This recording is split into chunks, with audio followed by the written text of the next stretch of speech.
Bonjour à tous, ici Thomas Montigny à l'Info C'est Beau pour vous parler du Tour de France de la troisième étape. Aujourd'hui, je suis pas avec Juliette, je serai là demain avec elle fort probablement. Mais aujourd'hui, je vais vous parler d'un peu de tout. Et c'était une étape qui était assez longue, mais toutefois très intéressante. Donc, pourquoi pas commencer? Donc, pour commencer, les trois gagnants d'étape qui a duré quand même 230,8 km avec un dénivelé assez bas, donc un terrain plat, de Plaisance à Turin, donc c'était la dernière étape en Italie. Le gagnant, c'était Binyam Girmay, qui est le premier gagnant de son équipe depuis sa création et le premier gagnant d'une étape au Tour de France de son pays qui est l'Érythrée, donc un pays africain. Donc c'était une grande étape pour les Africains au Tour de France. Et ensuite en deuxième position on a Fernando Gaviria Random et en troisième position Arnaud Delis. Ensuite, au classement général, on n'a pas de gros changements, mais on a un nouveau maillot jaune pour demain. Ce sera Richard Carapaz, de l'équipe EF Éducation. Ensuite, Tadej Pogacar a descendu d'une place pour être à la deuxième position. Remco Evenepoel est à la troisième. Jonas Vingegaard à la quatrième. Romain Bardet reste à la cinquième position. À la cinquième position avant, ok, donc maintenant sixième position on a Pello Bilbao Lopez, en septième position on a Guillaume Martin, en huitième position Egan Bernal Gomez, neuvième position Jay Hindley, dixième position Alexandre Vlasov, pardon. Les favoris, on en avait plusieurs. On avait Mark Cavendish, qui est un Anglais qui a 34 victoires du Tour de France. C'est la personne qui en a le plus à égalité avec Eddy Merckx. Lui essaie, pour son dernier Tour de France, chercher une étape pour battre le record, parce que là, il légalise, mais il veut le battre. On avait Jasper Philipsen, mais il est tombé. On a eu Wout van Aert, mais qui n'a pas réussi à se qualifier pour l'étape. Donc 3 jours d'affilée, on avait des favoris, mais aucune des journées, les favoris ont été ceux qui l'ont remporté. Donc c'était assez impressionnant. Pour le maillot jaune, comme je vous avais dit, on avait Richard Carapaz. Maillot blanc, ça reste avec Remco Evenepoel. Maillot vert, donc celui du sprinter, c'est Jonas Abrahamsen qui le conserve et qui a aussi gagné le maillot à poids, mais qui sera remis à Valentin Madouas qui l'a eu aussi hier. Ensuite, pour les Canadiens, nous avons à la 27e position Derek J. Donc il a réussi à marquer quelques points là-dessus, donc il a monté dans les places. À la 60e position, on a Hugo Houle, donc il a descendu un peu. Et ensuite, on a à la 115e position, on a Guillaume Boivin que lui, par exemple, il a descendu aussi.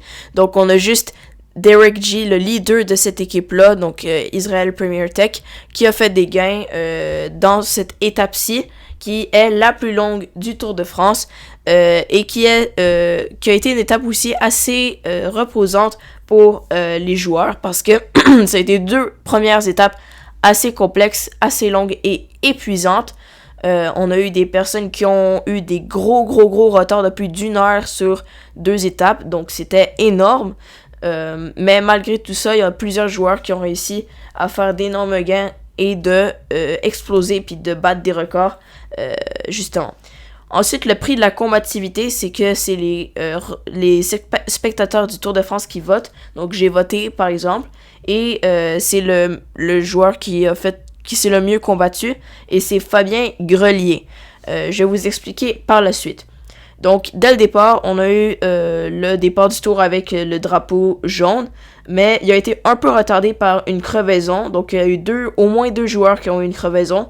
Ça a été un très bon début de saison aussi pour Jonas Abrahamsen, parce que non seulement il est passé plusieurs fois proche de la victoire d'une étape, mais aussi c'est parce que depuis le début, il a détenu beaucoup de maillots différents et il est de loin en avance sur les maillots verts et à poids rouge dans les points. Donc, c'est vraiment énorme. Et s'il va chercher une victoire, ça serait absolument incroyable pour son équipe. Donc, c'est parmi les meilleurs débuts de saison que j'ai jamais vu pour ce joueur-là. Du côté de Wisma Liseberg, on a un des joueurs qui fête ses 25 ans, c'est Matteo Jorgensen. On a aussi Tadej Pogačar, qui aujourd'hui c'était son 22 maillot jaune. 22e maillot jaune, donc ça fait énormément de maillots jaunes qu'il possède. Pendant la course, comme je le disais précédemment, c'était assez long, donc il n'y a pas grand chose qui s'est passé. Donc les gens ont essayé de économiser de l'énergie, puis aussi de se reposer après 2 grosses étapes et une qui sera très complexe demain. Et ensuite, il y a eu un petit peu de pluie, mais qui n'a pas tant affecté justement la course. Et on a eu 4 personnes qui étaient à égalité dans les points, mais qui ont tenté justement de récupérer le maillot jaune. Et Tadej Pogačar, lui, il l'a perdu, donc c'est Richard Carapaz qui l'a eu. Mais les 4 meilleurs restent toutefois dans le sommet avec les 4 le même temps exactement. Ce qui influence la position des joueurs, c'est leur position à chaque étape. Donc celui qui a le chiffre le plus bas se retrouve par en haut. Donc le but c'est d'aller le plus long, dans les premiers à traverser la ligne. Peu importe si on a quelques millisecondes ou secondes justement d'avance sur les autres, on s'en fiche, c'est d'avoir une avance en termes de position. Donc c'est ça qui va les aider à avancer. Donc il n'y a pas eu d'échappée. Il y a eu 2 joueurs qui en ont fait une au début, mais ils ont réalisé que c'était inutile. Donc eux-mêmes, ils se sont arrêtés au bord de la route et ils ont attendu le peloton. C'était assez drôle de voir ça. C'était à peu près inutile parce qu'on était juste au début, puis c'était une longue course plate. Donc plate, c'est le terrain, pas qui était ennuyante. Donc c'était une course pour les sprints. Justement, mais on a eu un Français, Fabien Grelier, qu'on y a pensé que ça pourrait être une 3e journée d'affilée remportée par un Français, mais malheureusement ça s'est pas passé, mais il s'est détaché pendant pendant environ 37 km à vrai dire, du peloton. Il a commencé à 66 km de l'arrivée, donc beaucoup avant la fin. Et malheureusement, il n'a pas réussi à maintenir son avance, mais il s'est battu jusqu'au bout de ses forces. Mais c'est ça, ça l'a pas aidé beaucoup, mais il a au moins reçu le prix de la combativité parce que il s'est vraiment bien battu. On a eu 2 chutes individuelles de Bruno Armirail et de Casper Pedersen, mais on a eu une grosse chute à 2,3 km de l'arrivée à cause du sprint de favoris, dont Jasper Philipsen, qui en a remporté beaucoup d'étapes l'année passée. Donc justement, c'est ça. Donc c'était une grosse chute qui a tout chamboulé les résultats pour le sprint, parce que ça l'a permis d'avoir plus de place. C'est un peu poche comme ça, comment dire, mais ça a laissé plus de place, puis ça a éliminé quelques-uns des coureurs, des favoris pour la victoire de cette étape-là, mais ils continuent tous la course, il n'y a pas eu d'abandon aujourd'hui. Donc, merci d'avoir écouté, c'était Thomas Montigny à l'Info C'est Beau, et on se retrouve demain pour un topo de l'étape numéro 4, qui sera assez montagneuse, avec Juliette Montigny, fort probablement. Merci d'avoir écouté.